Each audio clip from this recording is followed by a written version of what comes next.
बिस्मिल्लाहिर्रहमानिर्रहीम। अस्सलामु अलैकुम। लास्ट लेक्चर में हमने फ्रीक्वेंसी डिस्ट्रीब्यूशन बनाना सीखा और फ्रीक्वेंसी डिस्ट्रीब्यूशन भाई क्लास स्टार्ट नहीं हुई अभी तक? क्या हम गलत वाली क्लास स्टार्ट कर बैठे हैं? अच्छा, लास्ट लेक्चर में हमने फ्रीक्वेंसी डिस्ट्रीब्यूशन बनाने सीखी। उसमें हमने रॉ डाटा को फ्रीक्वेंसी डिस्ट्रीब्यूशन में कन्वर्ट किया, जिसमें हमने रॉ डाटा से अनग्रुप फ्रीक्वेंसी डिस्ट्रीब्यूशन बनाई और फिर ग्रुप फ्रीक्वेंसी डिस्ट्रीब्यूशन बनाई। ठीक है नी? अब ग्रुप फ्रीक्वेंसी डिस्ट्रीब्यूशन जो हमने कल बनानी सीखी, एक्चुअल हम एग्ज़ाम में कभी बनानी ही नहीं है। ये हमेशा फ्रीक्वेंसी डिस्ट्रीब्यूशन एग्जामिनर हमें बनी बनाई गिवन कर देगा, हमें इसे आगे क्वेश्चन सॉल्व करना। वो क्वेश्चन जो सॉल्व करना है वो आज कुछ क्वेश्चंस मैंने यहाँ पे लिख दिए हैं, आज इनके बारे में डिस्कस करेंगे। ये class interval, class limits, class boundary, ये क्या चीज़ें हैं। ठीक है, तो एक डाटा लिखता हूँ। अब जो मैं ये डाटा लिखूँगा एग्ज़ाम में इस तरह का डाटा अवेलेबल होगा आपको। ठीक है जी,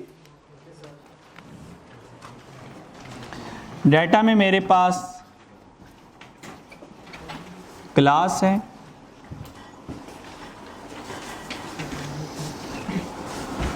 और साथ में उसकी फ्रीक्वेंसी होगी, पर फिलहाल मैं भी फ्रीक्वेंसी नहीं बना रहा क्योंकि मुझे कुछ चीज़ें सिखानी है आपको। क्लास मेरी स्टार्ट हो रही है 1 to 5, 6 to 10, 11 to 15, 16 to 20, बस काफ़ी है इतना। ये मेरे पास ना 4 क्लासेस हैं। कितनी क्लासेस हैं? 4 क्लासेस हैं। ठीक है, सबसे पहला कॉन्सेप्ट ये है कि what is class interval. Class interval को हम स्मॉल h से शो करते हैं। इसका मतलब होता है साइज ऑफ क्लास। इसको हाइट ऑफ क्लास भी कहते हैं, विड्थ ऑफ क्लास भी कहते हैं इसको। क्लास साइज का मतलब ये होता है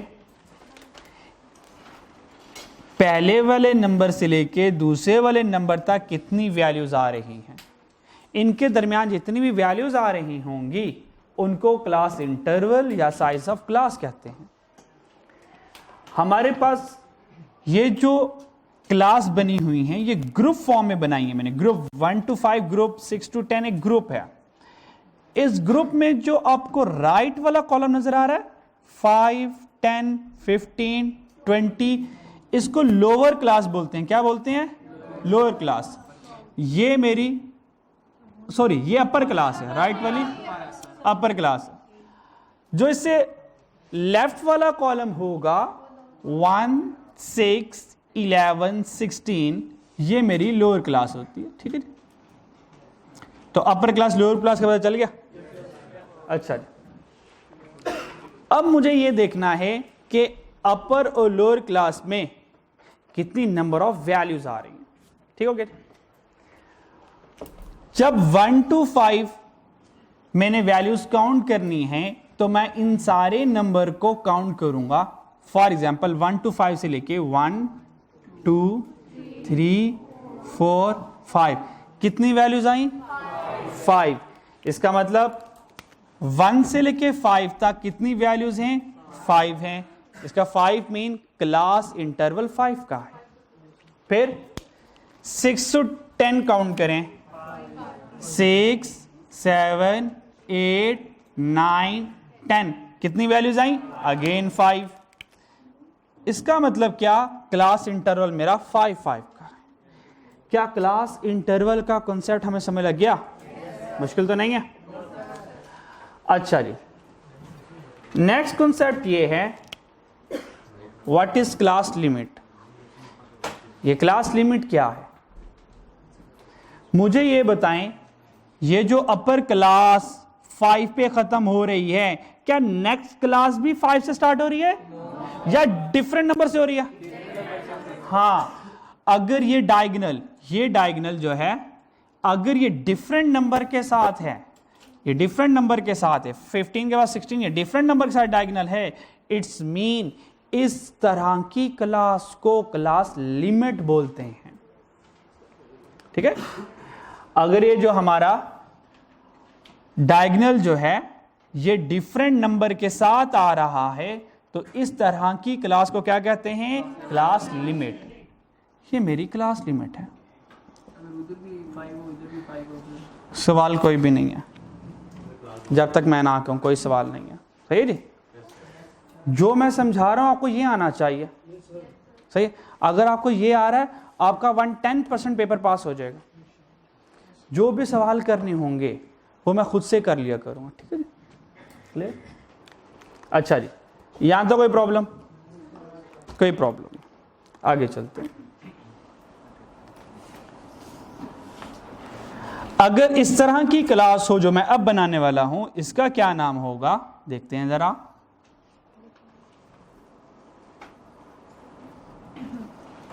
टेन टू 20, 22, 30, 32, 40 और 42, 50। अगर मैंने ऐसी क्लास बनाई, अब देखिए इस डायगोनल के नंबर सेम है। 20 के बाद 20 आ गया, 30 के बाद 30 आ गया, 40 के बाद 40 आ गया। अगर डायगोनल के नंबर सेम हैं, अब की बात जो क्लास बनाई उसका नाम क्लास बाउंड्री होता है। तो ये क्लास कौन सी है? आपका काम क्या है? सब्र का दामन थामे रखना, चीजें खुद ब खुद आप तक पहुंच जाएंगी। सही है जी? तो ये जो क्लास है, इस क्लास का नाम क्लास बाउंड्री है। तो क्लास बाउंड्री की निशानी क्या है? कि जो डायगोनल के एलिमेंट होंगे वो सेम होंगे। क्लास लिमिट की निशानी क्या? कि डायगोनल के एलिमेंट जो होंगे वो डिफरेंट होंगे। क्या हमें क्लास बाउंड्री और क्लास इंटरवल की पहचान हो गई? क्या अगर एग्जाम में डिफरेंट क्लासेस बनी होगी तो पहचान जाएंगे which ever is class limit और क्लास बाउंड्री? पक्की वाली बात है। चैलेंज, यहां से एक और सवाल याद रखिएगा।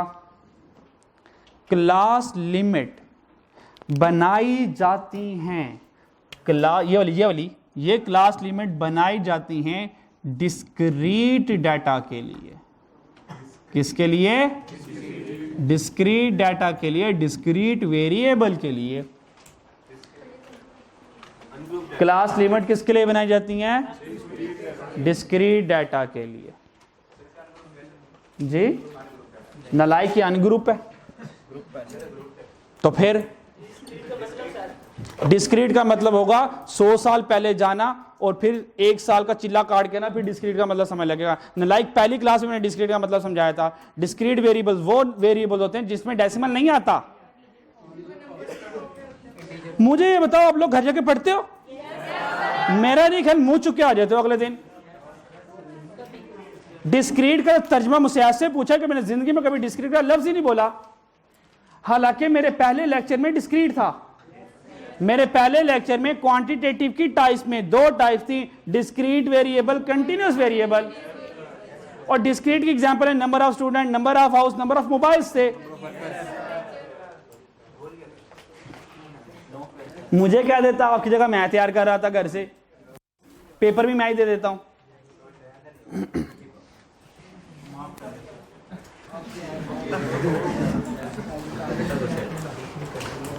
भाई मैंने आगे भी पढ़ाना है, अगर आप पीछे वाली बातें याद नहीं रखेंगे तो भाई हम आगे चल नहीं पाएंगे ऐसे। अब मैंने जब डिस्क्रीट लिखा तो मैं आपसे सबसे तवक्को ये करूंगा, आपको इसका तर्जुमा पता होना चाहिए। अब मैं डिस्क्रीट लूंगा, मेरा मुंह देख रहे हो, सर पता नहीं लिख क्या रहे हैं आप। अब कल को मैं कंटीन्यूस लूंगा, आप कहेंगे सर पता नहीं केमिस्ट्री शुरू हो गई है, अच्छी बात स्टार्ट चल रही थी। तो भाई जो चीजें पढ़ाई जा चुकी हैं उनको घर जाके रिवाइज करना जरूरी है।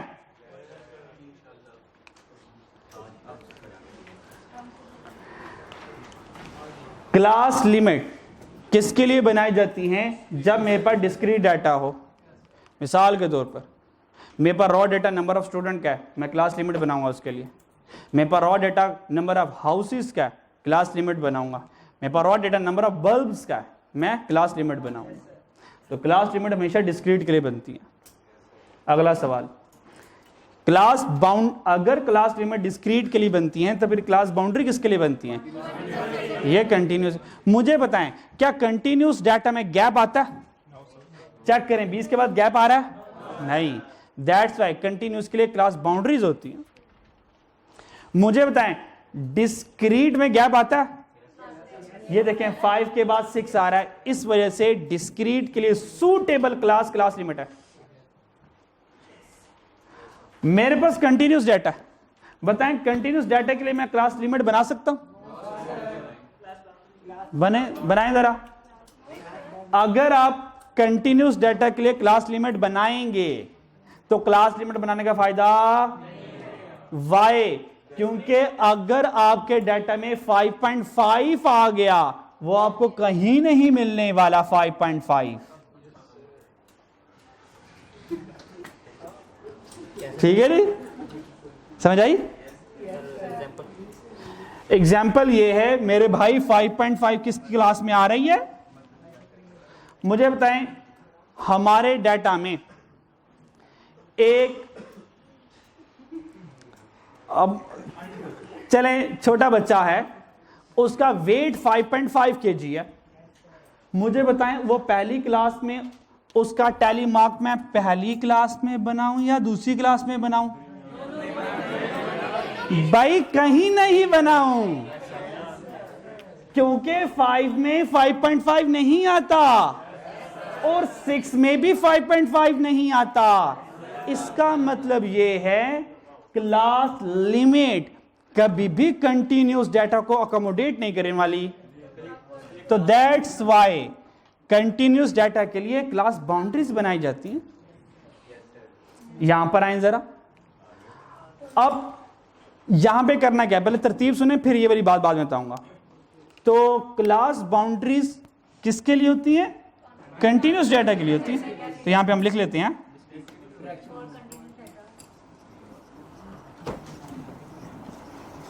ये होती हैं कंटिन्यूस डाटा के लिए। ठीक हो गया जी, बात क्लियर हो गई? अच्छा जी,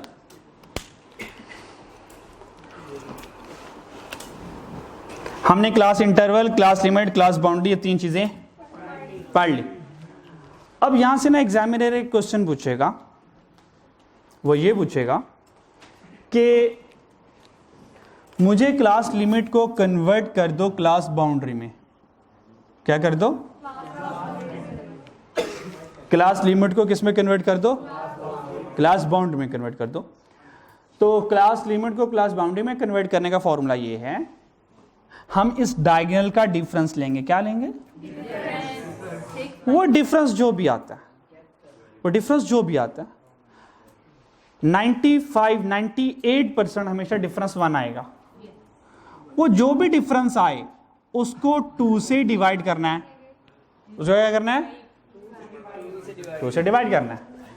और वो जो भी आंसर आएगा उस आंसर को लोअर क्लास में माइनस कर दूंगा और अपर क्लास में ऐड कर दूंगा, तो मैं क्लास लिमिट से क्लास बाउंड्री तक पहुंच जाऊंगा। चलें करते हैं जरा। 1 माइनस 0.5, 5 प्लस 0.5, 6 माइनस 0.5। बस रुक जाएं। ये देखें, ये डायगोनल सेम नहीं हो गया? इसका मतलब मैं CL से CB तक पहुंच गया। सही हो गया? दोबारा बताते हैं, पर दोबारा बताऊंगा आसान वाले तरीके से। दोबारा हम बताएंगे आसान वाले तरीके से। अब वो आसान वाला तरीका क्या है जो एग्जाम में आप लोगों ने याद रखना है। जब भी हम क्लास लिमिट से क्लास बाउंड्री में जाएंगे, जब भी हम क्लास बाउंड्री में जाएंगे, सिर्फ एक एडजस्टमेंट याद कर लो। 0.5 को लोअर में माइनस करेंगे, 0.5 को अपर में ऐड करेंगे, दैट्स इट। सही हो गया? मैंने क्लास लिमिट से क्लास बाउंड्री में आना है, तो what should I do? Subtract 0.5 from the lower class and upper into and 0.5 add into upper class. भाई 1 है ना, 0.5 माइनस किया तो ये आ गया, 5 में 0.5 ऐड करो तो ये आ गया, 6 माइनस 0.5 5.5, इसमें ऐड करो 0.5। क्या ये आसान नहीं हो गया? हर एक चीज स्टेप बाय स्टेप मेरे भाई बताऊंगा। क्या ख्याल है? खुशियां यकदम नहीं दी जा सकती, हार्ट अटैक आने का खतरा होता है। क्या ख्याल है? इतनी खुशियां यकदम संभाली नहीं जाएंगी हमसे, इसलिए मेरे भाई स्लो स्लो चलेंगे हम। अच्छा जी, 0.5 यहां से माइनस कर दिया और अपर में 0.5 ऐड कर दिया, तो मैं कहां पहुंच जाऊंगा? सीबी में। चलें अब बरकत के तौर पर सीबी मुकम्मल कर लो।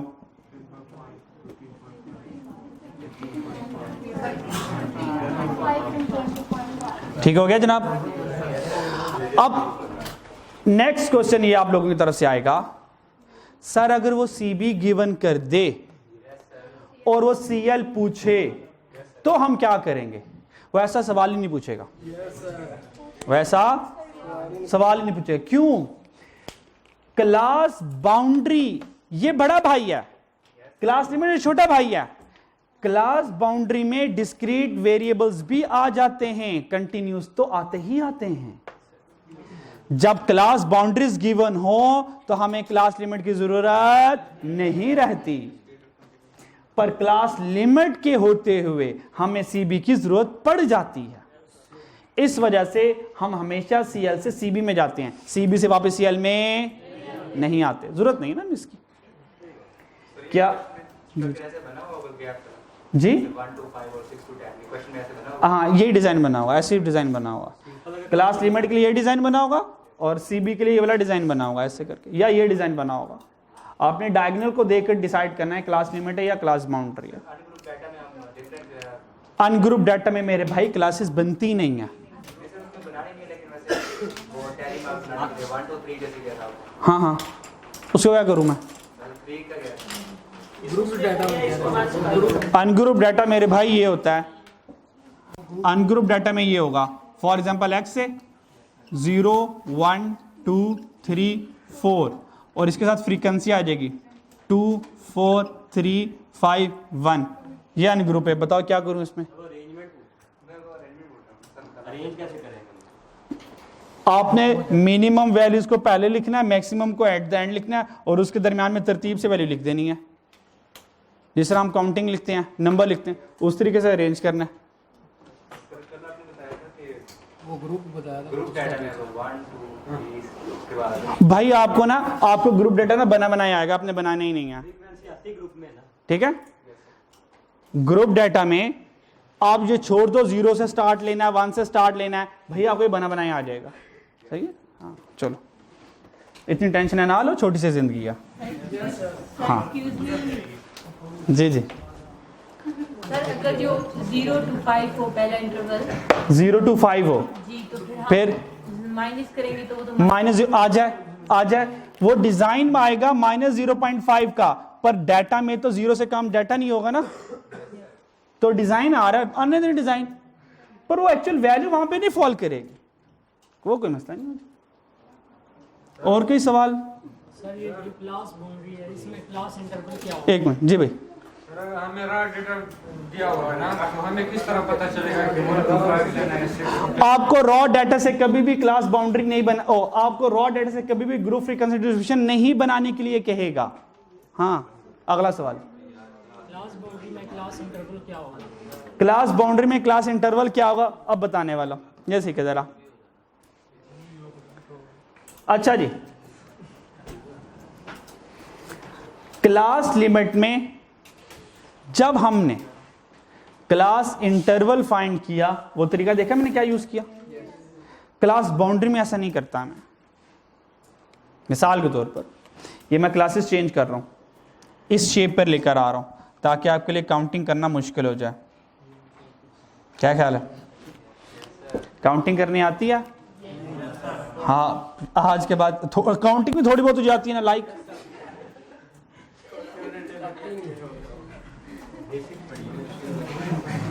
काउंटिंग करना मुश्किल है।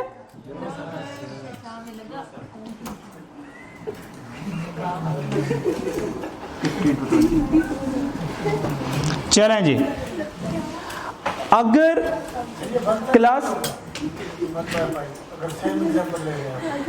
फिर 1 to 6 जाऊंगा मैं, ठीक है जी। अच्छा जी, अगर मैं इसको इस क्लास इंटरवल को काउंट करना चाहूं इस पैटर्न पर, तो मुझे बता सकते, बल्कि छोड़ें, मुझे ये बताएं इस केस में क्लास इंटरवल क्या है?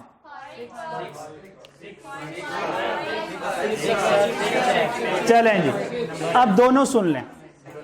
जिन्होंने 5 कहा उन्होंने भी अपने अकॉर्डिंग से ही कहा, जिन्होंने 6 कहा उन्होंने भी अपने अकॉर्डिंग से ही कहा। अब एक्चुअल सही काउंटिंग क्या है वो सुनिएगा। जब मैं क्लास बाउंड्री में काउंट करता हूं तो क्लास बाउंड्री में हमें एक प्रॉब्लम फेस करनी पड़ती है।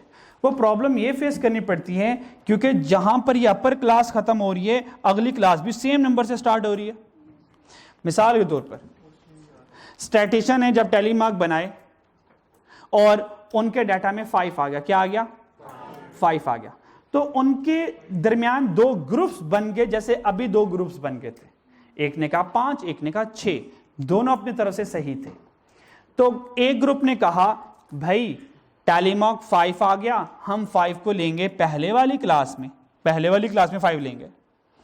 एक ने कहा नहीं नहीं, हम 5 को लेंगे सेकंड वाली क्लास में। अगर दोनों अपनी बात पे अड़े रहे, इसका मतलब ये तो 5 2 बार नहीं रिकॉर्ड हो गया, ये तो वैल्यू ज्यादा रिकॉर्ड हो गई। तो अब उन दोनों में हो गई लड़ाई। उनने कहा यार अगर हम लड़ाई करते रहेंगे तो उम्मत को ये बात कौन समझाएगा, लोगों को, आवाम को ये बात कौन समझाएगा। तो उन्होंने क्या किया, यार इसका कोई हल निकालना चाहिए, ये तो अच्छा खासा एक मसला आ गया। तो उन्होंने इस मसले का हल ये निकाला, उन्होंने कहा हम क्या करेंगे, क्लास लिमिट की तरह बिहेव करेंगे, ठीक है। अब उन्होंने ये डिसाइड किया कि क्लास बाउंड्री में ये जो अपर क्लास वाले नंबर है ना 5, 10, 15, 20, ये शामिल नहीं है, ये शामिल नहीं है। यानी कि जब भी 5 आएगा इसको मैं नेक्स्ट क्लास में कंसीडर करूंगा, 10 आएगा थर्ड क्लास में, 15 आएगा तो फोर्थ क्लास में। यानी कि क्लास बाउंड्री में ये लास्ट नंबर इंक्लूड नहीं है। इसका मतलब 5 कहां इंक्लूड है, सेकंड क्लास में। तो ये वाली क्लास कहां पे रुकेगी, ये 4.9 पे रुक जाएगी, जाके 4.9 पे रुक जाएगी।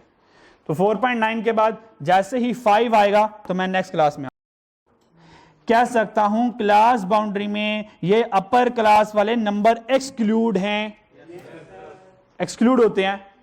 तो दैट्स व्हाई क्लास बाउंड्री को हम एक्सक्लूसिव मेथड भी कहते हैं।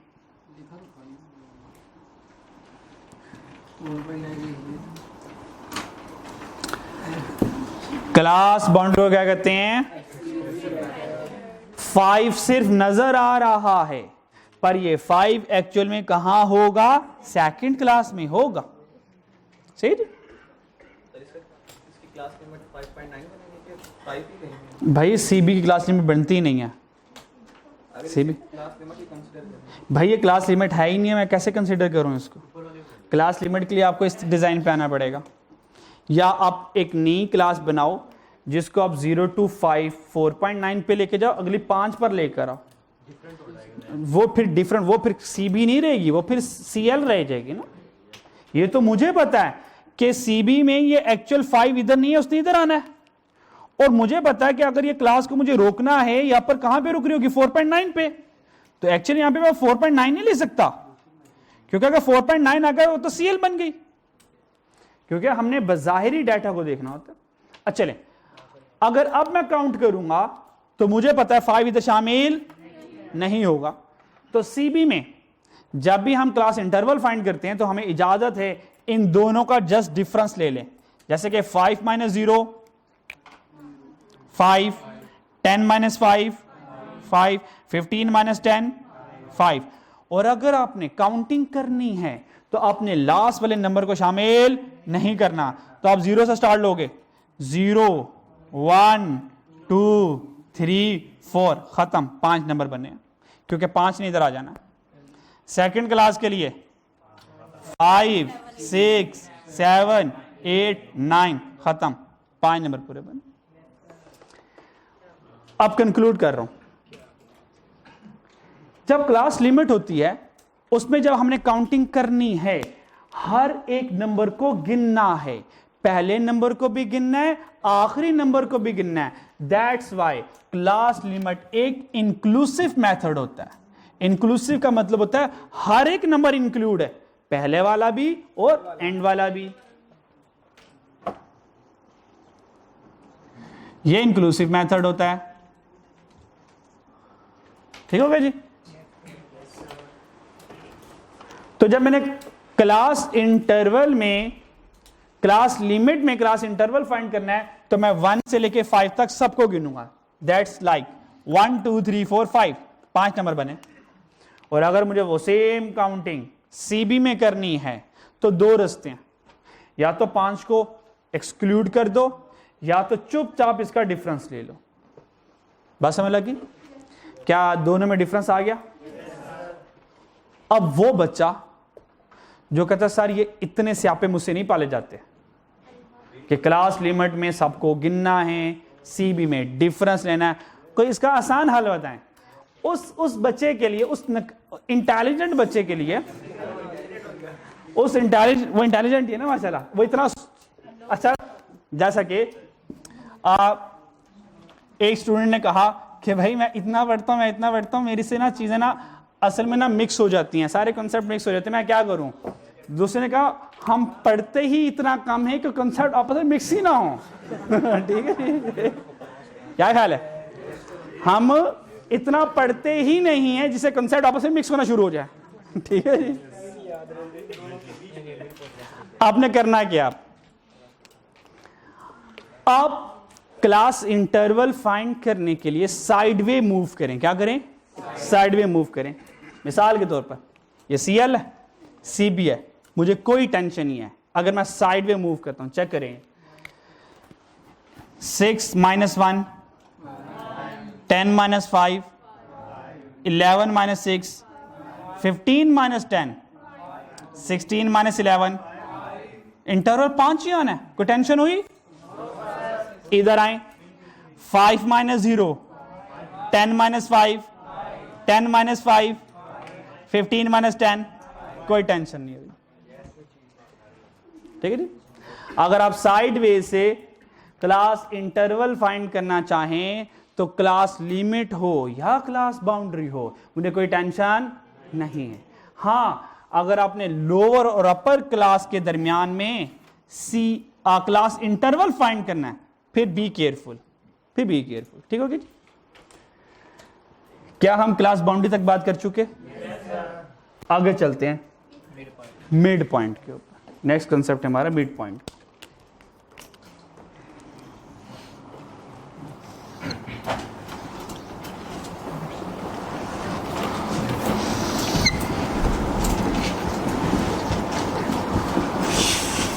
मिड पॉइंट को वेरिएबल एक्स से शो करते हैं और इसको क्लास मार्क भी कहते हैं। क्या कहते हैं? Class mark. ठीक है। How to find mid point? ये मिड पॉइंट हम कैसे फाइंड करेंगे? फॉर्मूला बड़ा आसान, फॉर्मूला उसका ये है, lower class plus upper class divided by 2। मुझे कोई टेंशन नहीं है कि वो क्लास बाउंड्री से आऊं या क्लास लिमिट से आऊं, जो भी क्लास अवेलेबल है मैंने दोनों को जमा करना है और 2 पे डिवाइड करना है। फॉर एग्जाम्पल मैं क्लास लिमिट से आ रहा हूं पहले जरा। ठीक है जी। 1 + 5 6, 1 + 5 divide by 2, 6 divide by 2, answer is 3। Any problem in this 3? आसान है। अब मैं यही क्लास मार्क फाइंड कर रहा हूं लेकिन क्लास बाउंड्री के जरिए आ रहा हूं। इन दोनों को जमा करना है। 0.5 + 5.5 डिवाइड बाय 2, तो दैट इज 6/2, अगेन 3। तो हमें कोई टेंशन नहीं है कि एग्जामिनर ने क्लास बाउंड्री दिया है, क्लास लिमिट से दिया है, हमें पता है दोनों से आंसर सेम आता है। ठीक हो गया। नेक्स्ट क्लास की मिड पॉइंट क्या है? That is 8। चेक करें 8 आएगा, इसका आंसर आएगा 13, मिड पॉइंट इसका 13 आएगा और इसका आएगा 18। मैंने इतनी जल्दी कैसे कैलकुलेट किए हैं?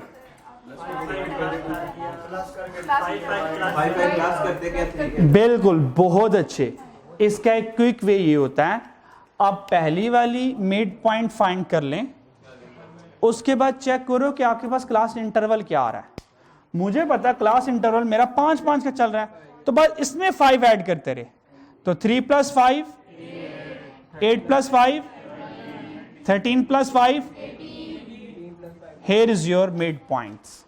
ये आपके मिड पॉइंट्स बन गए, जिसको हम क्लास मार्क कहते हैं। यहां तो कोई प्रॉब्लम?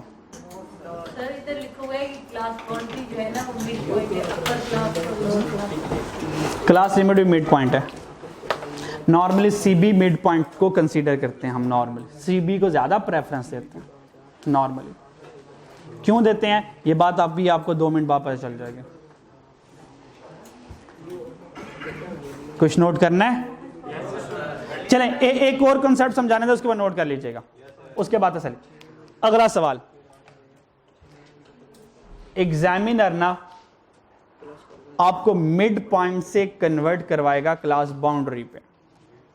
मिड पॉइंट से वो कहेगा मिड पॉइंट गिवन, वो क्या गिवन करेगा? Mid point.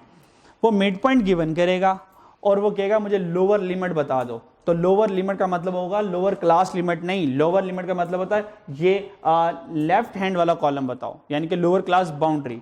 हम मिड पॉइंट से हमेशा क्लास बाउंड्री पे जाते हैं, यानी कि मिड पॉइंट की जो ज्यादा क्लोजेस्ट एसोसिएशन है वो क्लास बाउंड्री के साथ है। तो जब हमें मिड पॉइंट वो गिवन करेगा और हमसे लोअर क्लास पूछेगा, वो लोअर क्लास बाउंड्री होगी, ना कि लिमिट नहीं होगी, क्योंकि हमें पता है क्लास बाउंड्री ये मेन है, क्लास लिमिट ये छोटा भाई है, क्लास बाउंड्री बड़ा भाई है। ठीक है जी। तो अगर हम बड़े भाई तक पहुंच जाए तो बड़े भाई ने छोटे भाई को ऑलरेडी काबू किया हुआ है, समझ आ रही है? अगर छोटा भाई कुछ कहेगा तो बड़ा भाई 2-3 लगा लगू भी देता था, क्योंकि वो बड़ा भाई है, समझ आ रही है? अच्छा जी,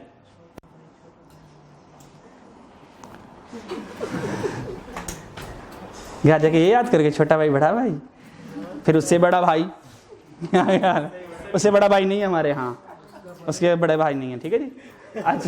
अच्छा जी, तो मिड पॉइंट से हम कहाँ जाना चाहते हैं? हम मिड पॉइंट से क्लास बाउंड्री में जाना चाहते हैं। हम मिड पॉइंट से कहाँ जाना चाहते हैं? क्लास बाउंड्री पे जाना चाहते हैं। कैसे जाएंगे? आगे और 5 से डिवाइड करके, 0.5 माइनस करके, और 2-3 नमक मचार मिर्च भी डाल के 5 से डिवाइड करके। चलें जी, मैं आपको ना फॉर्मूला बता देता हूं। वो फॉर्मूला मिड पॉइंट को कन्वर्ट कर देगा क्लास बाउंड्री में। फॉर्मूला ये है, हम लोअर क्लास में x माइनस h/2 करेंगे तो लोअर क्लास का आंसर आ जाएगा, और अपर के लिए x प्लस h/2 कर देंगे तो अपर क्लास का आंसर आ जाएगा। और इस तरह मैं क्लास मिड क्लास मार्क से, यानी कि मिड पॉइंट से CB पे आ जाऊंगा ऑटोमेटिकली। सही हो गया? अब भाई मुझे भी समझाने दो, मैंने सिर्फ फॉर्मूला लिखा है, अब मुझे जरा पहली क्लास बनाने दो जरा। पहला x कितना है? 3। 3 और 8 इनके दरमियान जो इंटरवल होगा वो क्लास इंटरवल होगा, जो कि 5 का था। तो क्लास इंटरवल आप इस तरह से मालूम कर सकते हो, फाइंड कर सकते हो। तो क्लास इंटरवल कितना है? 5। तो इधर मैंने लिख दिया 5, तो 5 डिवाइड बाय 2 आंसर कितना आएगा? 5 डिवाइड बाय 2 आंसर इज 2.5, यानी कि x में माइनस करूंगा 2.5 और x में ऐड करूंगा 2.5। ये 2.5 रटानी है, कल को क्लास इंटरवल 10 का आ गया तो इधर 5 आ जाना है। समझ आ रहे हो? हाँ। तो शुरू में 3 है, तो 3 माइनस 2.5 जी 0.5, 0.5 दैट इज 0.5, और 3 प्लस 2.5 दैट इज, पक्की वाली बात है, चेक करो, ये पढ़ा हुआ, ये देखो, ये देखो, ये देखो। दोबारा हम सीवी पे वापस आ गए। जी एक्स की वैल्यू वो ऑलवेज हम फर्स्ट ही कंसीडर करेंगे। नहीं, आप ये वाली कर लो। मिसाल के तौर पर एग्जामिनर कहता है मुझे तीसरी क्लास की सीबी बना दो, तो फिर 8 कंसीडर। बिल्कुल 13 माइनस 2.5, आंसर इज जी 10.5 भाई। 13 माइनस 2.5 और 13 प्लस 2.5 15.5, 15.5। तो देखें ये क्लास बाउंड्री, ये देखें बन गई, सही है। क्लास इंटरवल गिवन होगा, और अगर नहीं गिवन होगा तो आप इस तरह से माइनस करके क्लास इंटरवल फाइंड कर सकते हैं। 8 माइनस 3 5, 13 8 5, 18 13 5। नहीं, वो आपको क्लास इंटरवल बता देगा ना। मिसाल के तौर पर एग्जामिनर इस तरह सवाल पूछेगा जो आप पूछ रहे हो, ये देखिएगा प्लीज। उसने कहा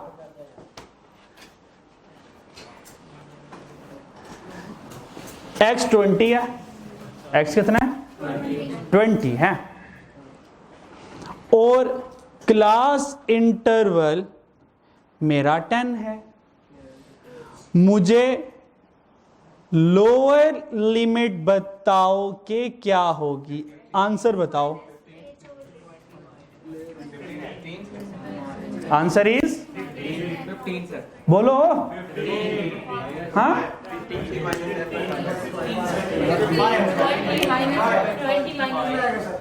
15, क्योंकि फॉर्मूला है x माइनस एच बाई 2।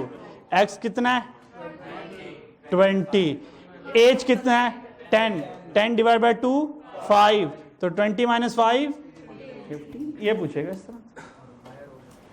समझ आ गई। और अगर अपर क्लास कहता तो मैं x प्लस एच बाय 2 कर देता, x प्लस एच बाय 2 कर देता मैं। सर ये मिड वाली जैसे 5.5 to 10.5 ये खुद लिख लेंगे, खुद लिख लें। भाई ये तो हमने आंसर तक पहुंचना है ना। वो मुझसे ये कहेगा कि तीसरी क्लास की क्लास बाउंड्री बना दो, तो मैंने क्या किया, x माइनस एच बाई 2 करके ये फाइंड कर लिया, और x प्लस एच बाई 2 करके ये फाइंड कर लिया, ये मेरा सारा आंसर होगा। और अगर मुझसे सिर्फ ये कहता, प्लीज मुझे आंसर बताएंगे आप, वो ये कहेगा कि सारी के सारी क्लास मार्क है, मुझे फोर्थ क्लास यानी कि 18 की मुझे अपर क्लास चाहिए, बताएं क्या होगा जी। 18 प्लस 2.5, आंसर इज 20.5, तो मेरा आंसर क्या होगा 20.5, ये मेरा आंसर होगा जो ऑप्शन में नजर आ रहा होगा मुझे। सर ये किसको किसने किया? अपर क्लास में, अपर क्लास के लिए हम x प्लस एच बाई 2 करते हैं। x क्या 18 है और h 5 था, तो हमने इस तरह किया x plus H by 2, x 18 था, h कितना था 5 divide by 2, answer is 20.5। Calculator से कर लिया हमने। लोअर के लिए माइनस एच बाई 2, अपर के लिए प्लस एच बाई 2। आप लोग ना घर जाके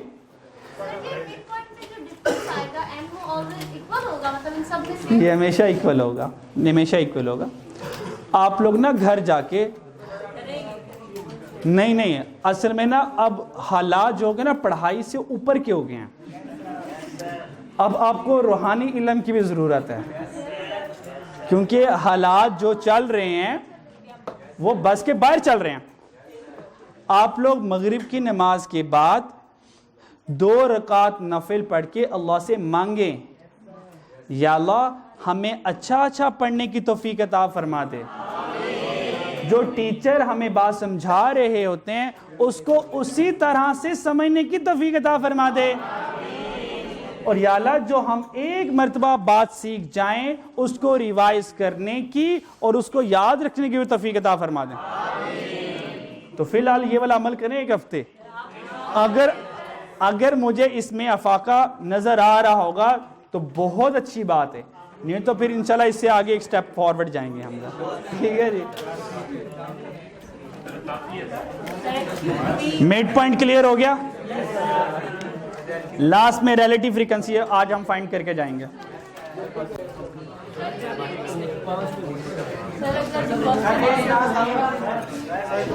जी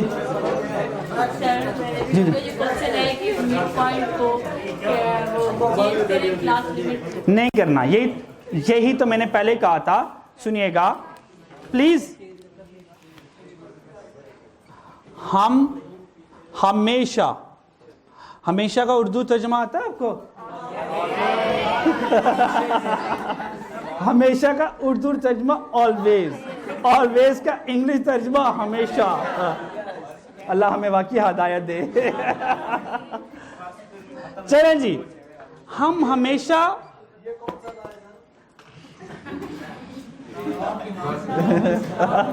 ये लॉ के बारे में मैंने सोचा कुछ नहीं है, आज घर जाके सोचते हो लॉ का नाम क्या है।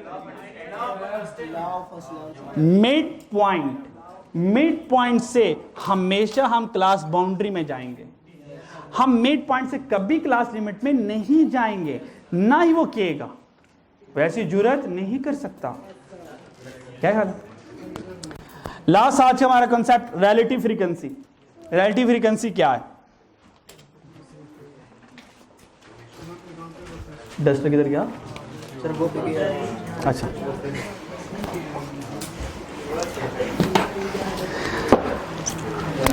एक डाटा लिख लेते हैं रिलेटिव फ्रीक्वेंसी के लिए।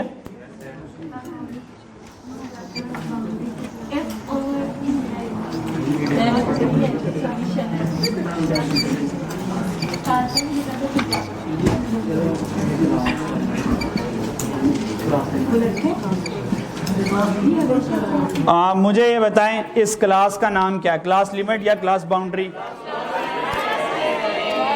बहुत अच्छे, इसका नाम इसके घर वालों ने रखा है क्लास लिमिट, ऐसे क्या? अच्छा, आज साथ में फ्रीक्वेंसी भी आने वाली है first time. This is the frequency. ये प्रॉपर डिजाइन आपको एग्जाम में आएगा। मिसाल के तौर पर फ्रीक्वेंसी है 2, 5, 3 और 1।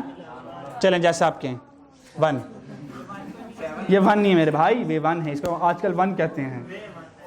इट्स 1 बट लुक लाइक 7, ठीक है, पर है मैंने आपके कहने पे 1 ही लिखा है। 7 है ओ भाई। चलें जी, ये जो फॉर्मेट है, ये फॉर्मेट आपको एग्जाम में आएगा। एग्जाम में एग्जैक्टली ये डिजाइन आएगा। यहां पे क्लासेस होंगी, साथ फ्रीक्वेंसी होगी, और एग्जामिनर यहां से कुछ हमसे कैलकुलेशंस करवाएगा। लेकिन फिलहाल मैं चाहता हूं कि मैं रिलेटिव फ्रीक्वेंसी फाइंड करूं। क्या फाइंड करूं? Relative frequency. रिलेटिव फ्रीक्वेंसी का मतलब क्या है और रिलेटिव फ्रीक्वेंसी फाइंड कैसे करते हैं? रिलेटिव फ्रीक्वेंसी का फॉर्मूला है, ये सिंबल है रिलेटिव फ्रीक्वेंसी का। फॉर्मूला होता है F divided by summation F, यानी कि हर एक फ्रीक्वेंसी को मैं टोटल फ्रीक्वेंसी से डिवाइड कर दूं तो मेरे पास जो आंसर आएगा वो आंसर रिलेटिव फ्रीक्वेंसी कहलाएगा। ठीक है नी? तो relative frequency is equal to frequency divided by sum of frequency. तो बता सकते हैं सम ऑफ फ्रीक्वेंसी क्या है? 17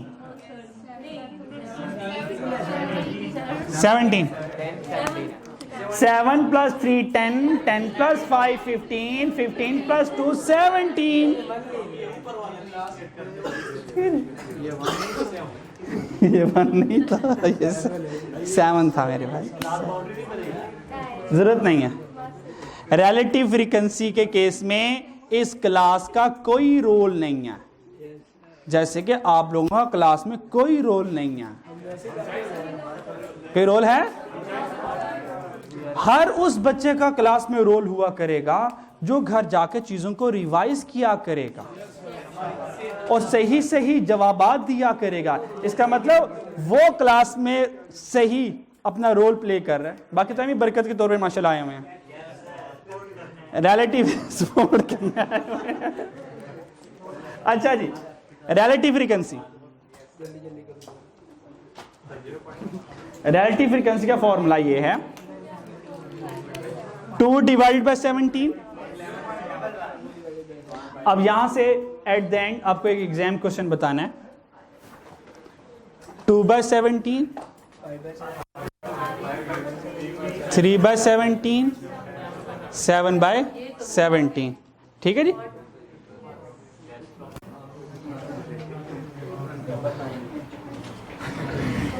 अब यहां से एग्जामिनर एक बात पूछेगा और ये लाजमी सवाल पूछेगा, वो ये कहेगा सम ऑफ रिलेटिव फ्रीक्वेंसी क्या है। वो क्या कहेगा? सम ऑफ रिलेटिव फ्रीक्वेंसी क्या? ये एग्जैक्टली वन रिलेटिव फ्रीक्वेंसी का हमेशा सम एग्जैक्ट वन का मतलब है अब 0.99 भी नहीं कह सकते मुझे, और 1.01 भी नहीं कह सकते, ये एग्जैक्ट वन आएगा। आ रहा है? चलें मैं आपकी हेल्प करता हूं। डिनोमिनेटर क्या है? 17।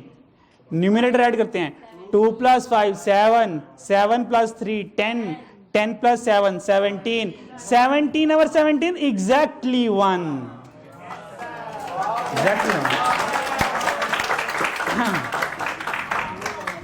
अब यहां से एग्जामिनर की एक बात सुन लें। हो सकता है एग्जामिनर आपसे रिलेटिव फ्रीक्वेंसी कैलकुलेट ना करवाए, लेकिन वो ये बात आपसे इंग्लिश में पूछेगा कि सम ऑफ रिलेटिव फ्रीक्वेंसी क्या है। वो है 1। अब आपको यहीं से एक एडवांस बात बताने वाला हूं, वो बात सुन लीजिएगा, समझ वक्त आने पर लग जाएगा। ये जो रिलेटिव फ्रीक्वेंसी होती है, ये जो रिलेटिव फ्रीक्वेंसी होती है, असल में यही आपकी प्रोबेबिलिटी भी होती है। ये क्या होती है? ये मुझे भी नहीं पता क्या होती है, बस मुझे पता है कि ऐसा होता है। जब वक्त आएगा तो इंशाल्लाह ताला ये राज खुल जाएगा। तो फिलहाल अभी जो रिलेटिव फ्रीक्वेंसी होती है ये प्रोबेबिलिटी होती है। क्या होती है? सही हो गया? ये प्रोबेबिलिटी क्या होती है इंशाल्लाह हम पूरा टॉपिक पढ़ेंगे। स्टैटिस्टिक्स में मेन कैलकुलेशन है ही प्रोबेबिलिटी की। प्रोबेबिलिटी है क्या? अंदाजे लगाने का नाम प्रोबेबिलिटी है।